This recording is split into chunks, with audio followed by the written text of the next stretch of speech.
Hi friends, welcome to our channel. So working women's எல்லாமே ஒன்றுக்கு before 10 o'clock முன்னாடி சாமிக்கு பொங்கல் வைக்கணும். அப்படி இல்லையா ஈவினிங் 6 o'clock மேலே வந்து தான் நம்ம பொங்கல் வச்சு போய் சாமி கும்பிடுவோம். ஸோ அது மாதிரி தான் நானும் ஃப்ரைடே அன்றைக்கி ஈவினிங் வந்து ஒரு 6 o'clock வந்துட்டு அடுப்பெல்லாம் கழுவிட்டு ஸோ இந்த பானையில் மஞ்சள் குங்குமம்லாம் வச்சு 1/2 கிலோ சக்கரை பொங்கல் பண்ணி பக்கத்தில் இருக்க முத்துமாரியம்மன் கோவிலுக்கு எடுத்துகிட்டு போனோம். கிருஷ்ணராகுலும் ஒரு 7:15க்கு வந்துட்டாங்க.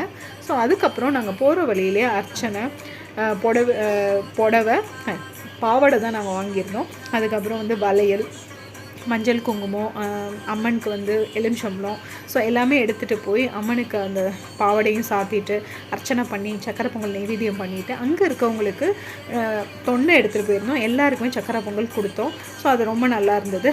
ஸோ அங்கே பக்கத்துலேயே ஒரு கடையில் லெட் பென்சில் வாங்கினாங்க 2 பேரும். இந்த மாதிரி வாங்கினாங்கன்னா ஃபைட்டிங் பண்ணிகிட்டே இருப்பாங்க, இப்படி போடணும் அப்படி போடணும். அன்னைக்கு நைட்டு டின்னர் பார்த்திங்கன்னா வெஜிடபிள் தோசை வித் புதினா சட்னி அண்ட் மிளகா